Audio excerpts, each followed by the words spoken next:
I really love Grease Pencil. I use it for everything from making Twitch emotes to cinematics for a game that I'm making. When I was learning Grease Pencil, it was pretty difficult. There was lots of great tutorials, but none of them had everything that you would want to learn as an artist. Things like alpha clipping, things like layers, and things like that. They were all kind of scattered across YouTube, so I had to find them all. In this video, I made a list of everything that I would want to learn as a beginner, and we're going to go through it. Okay, here we are in Blender. The first thing I want to talk about is the workspace. So you can go to New, and you get an option, General or 2D Animation. I recommend 2D Animation when you're starting out. It does a lot of the settings for you for Grease Pencil. However, if you have a scene that you absolutely need to work on, maybe you already did something in there, you can do it in General, but you should go to Render, Color Management, View Transform. Change it to Standard. It will make it so that the grease pencil colors are accurate to what you are actually drawing. I'm not going to show you any tips for 3D drawing with grease pencil because this is a beginner's guide. So let's go back to 2D animation. When you get into the 2D animation, you get a look kind of like this.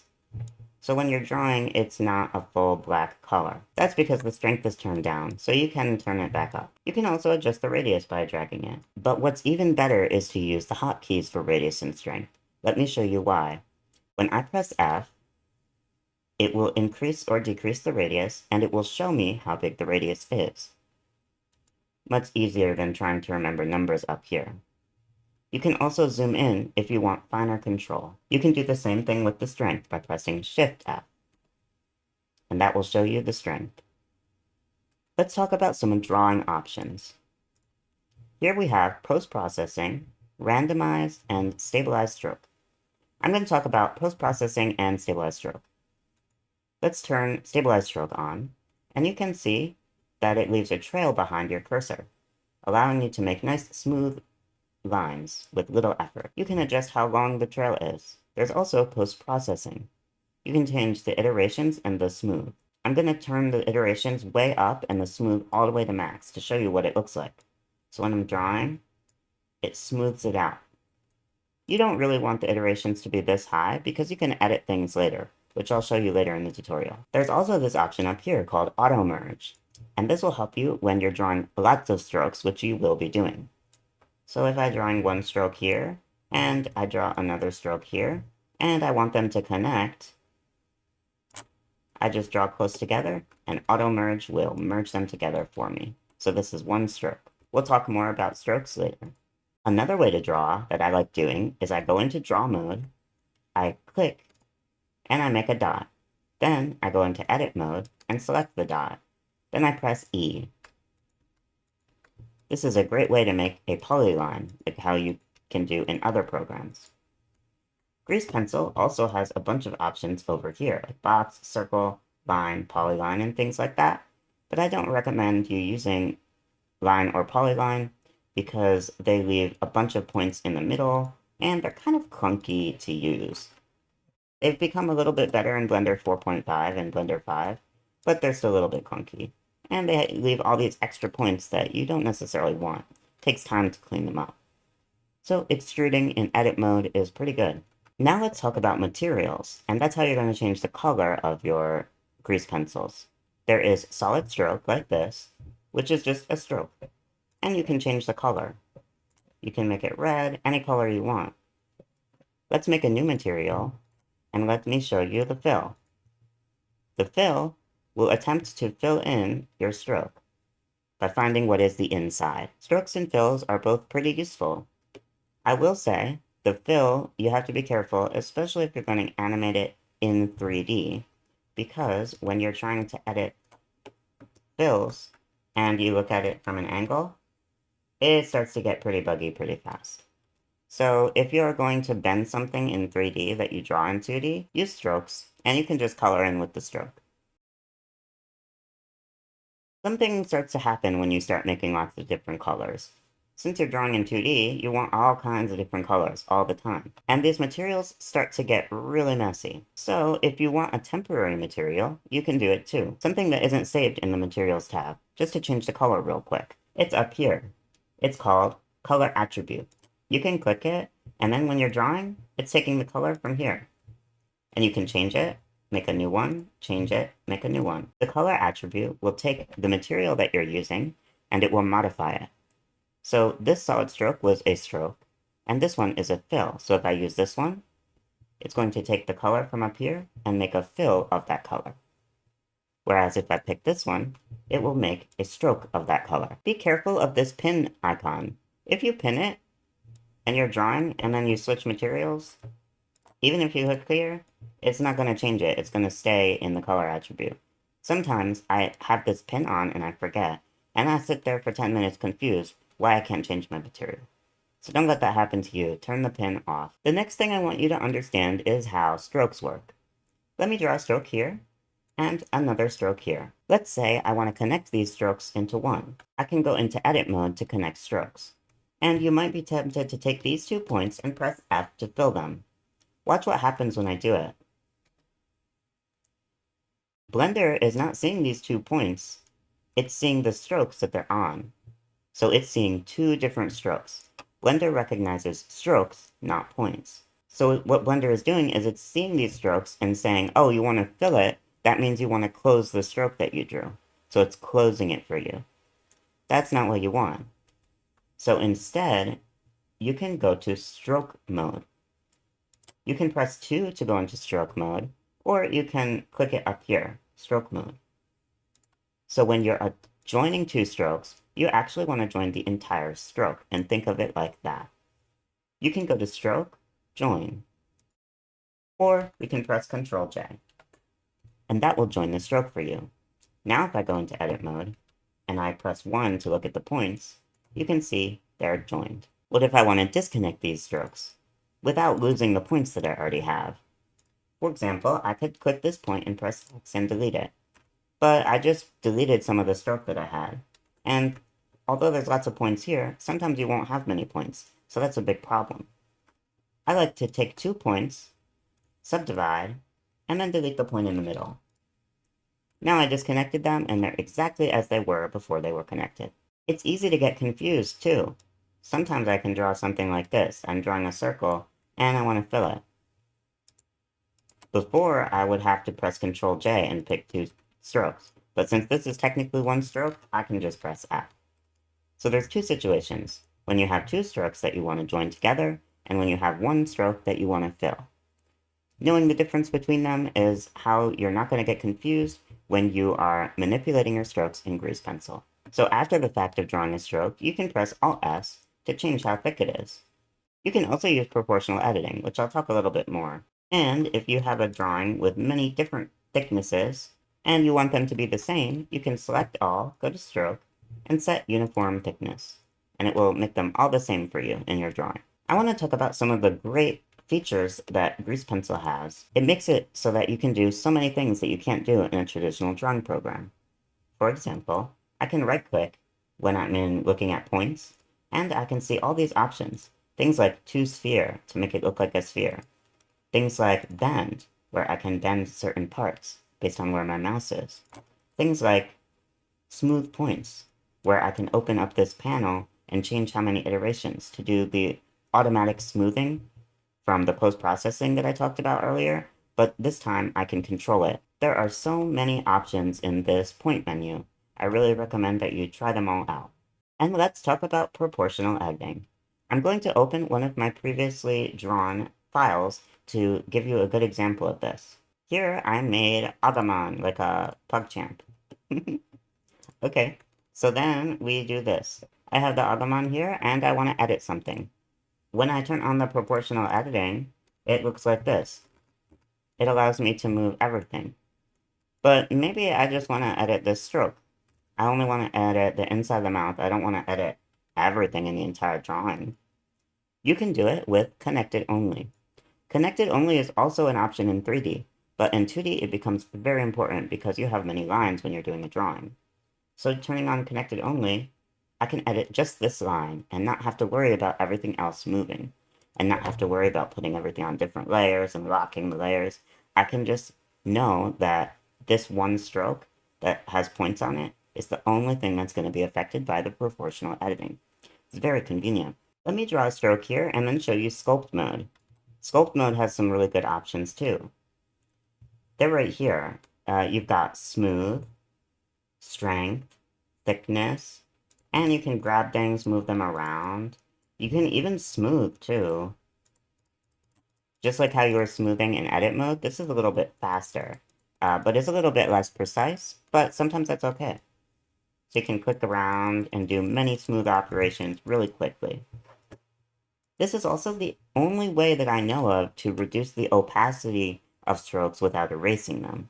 So you can go to the strength brush in the stroke, and you can click this little minus up here, and then you can reduce the opacity of parts of your stroke. But unlike with erasing, the stroke is still there. Very helpful. So I encourage you to try out some of these options. Sculpt mode is pretty helpful. Here's a situation that comes up a lot.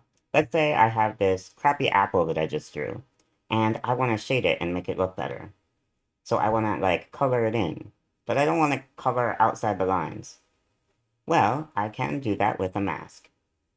Here in the Layers panel, which is found in the Data tab of your Grease Pencil, is all the layers that you're drawing on. If you're ever confused about where things live in your layers, like what points are on what layer, you can press the visibility to see. Oh, it looks like even though this is called fills, I actually drew my apple on lines. Let's get rid of the fills one, and now we only have one layer to think about. And let's call this the apple. So you can rename your layers by double-clicking them. So now I have the apple layer. And on the apple layer, I want to color it in. So let's make a new layer, and let's call this layer color. Since I'm coloring over top the apple, you want to make sure that the color is on top of the apple. You can move layers up and down with these options here. Let's make sure that the color is on top of the apple. When you're using a mask, you can click the mask button. So I'm going to color the apple, so I'm going to apply the mask to the color, not the apple. So I'm going to add the mask to the color, and I'm going to add the apple as the mask for the color. The color layer is taking the apple and only drawing on the apple. That's the way to think about it. And now when I draw, look what happens. The color only showed up on the apple. When you go into edit mode, you can see that these points are still here, but even though they're outside, they don't show up. The airbrush is an option that is really good for making shading. So you can click the airbrush, it's literally just right on the bottom. And when you're drawing, you can now draw in lighting, shading, anything you want. Maybe I want to make the apple yellow and green in some parts. So my shitty apple, you can see how it would help you. Maybe this apple isn't very good, but maybe this will help you. Okay, so that is simple masking. Let's talk about some of the animations that are in Grease Pencil. They're really cool. Let's go to Agumon and show what a procedural animation would look like. So Grease Pencil has two types of animations. There are procedural animations and manual animations. Now the procedural animations are in the Modifiers tab and in the Effects tab. Let me show you what they look like. My favorite one is Noise. So you can add a deform modifier and select Noise. Then if I press play, this is what it looks like. Oh god. Let me turn the position down. There we go. As you can see, it creates a kind of hand-drawn, sketchy look.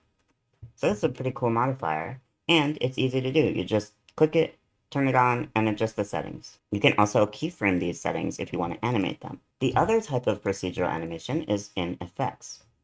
Effects will only show up in the rendered view, and they won't show up in edit mode. Let's go to the Effects, and let's add a glow effect. Now Agumon is glowing. It's weird for Agumon to glow, but if he was a light, it would be cool. You can change the glow color, make it orange, and you can change the size. There's so many more effects here. You can test them all out. Now, if you want to animate a little bit more seriously, then there are manual animations available to you as well. I'll show you an example. Here I made a dancing cacnea, and you can see it's animated. Interestingly though, unlike how most people do animations in Grease Pencil, I only have one frame. I didn't do different frames of drawings and chain them together. This is animated with an armature. Here you can see the armature better. What I've done is I've used bendy bones to animate my little guy. This tutorial is not going to show you how to set up armatures, but I have some more shorts on my channel that might help you a little bit.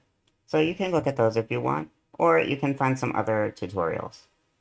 I will say though, if you're new to armatures, grease pencil is a great place to start, because unlike weight painting, grease pencil is all in 2D, so it's much easier to see where all the points are.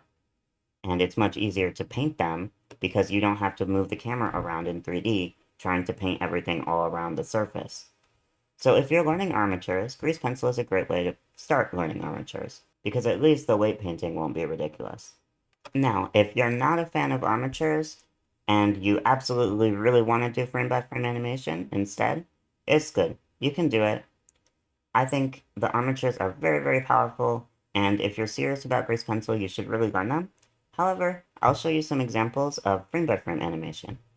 And here it is, the frame-by-frame in all its glory and all those keyframes. You can see why I kind of shy away from doing frame-by-frame animation, because it gets very complicated very fast. For this little animation, I have so many keyframes. However, I'll show you how you can do some frame-by-frame animation. Let's go to a new file. Okay, so on frame 1, I have drawn a little smiley face. Let's say that I want to animate it to frown. All I have to do is move my cursor. Let me move myself to... All I have to do is move my little cursor here to change the frame that I'm drawing on. And then once I draw again, it'll make the new frame. Then you can drag the animation to see when it changes. Now, if you want an animation that automatically smooths between two frames, you can try it with varying levels of success. And maybe you can get a little bit better and try it and see what situations it works in. But here's how it works. You go into edit mode, and then you go to grease pencil, interpolate sequence. And then what will happen is it will take the two keyframes that you drew, and it will attempt to interpolate between them. You can see it's a little messy, and this was a good example. So the interpolate sequence is kind of a little bit messy, and it doesn't always do the best job. Frowny face. But it will help you in many situations. So interpolate sequence is a great way to do things. It is a little bit messy, and it will create lots and lots of keyframes everywhere. So do your best to avoid it when you can, and armatures are the way to go for many, many grease pencil animations. Now that we're talking about animation, I need to warn you, try not to draw while the playhead is playing, because what's happening is you are drawing on all kinds of different frames and things will get messy fast. So make sure that you're paused and you're at frame 1. You can press this button to get there quick when you are drawing. Every time you draw, it will draw on the frame that you are actually selected. That can be confusing, especially for a beginner, so just keep it in mind. If it ever happens where you accidentally leave a keyframe on the wrong frame, you can literally just move it, so you can drag it and drag it back to 1.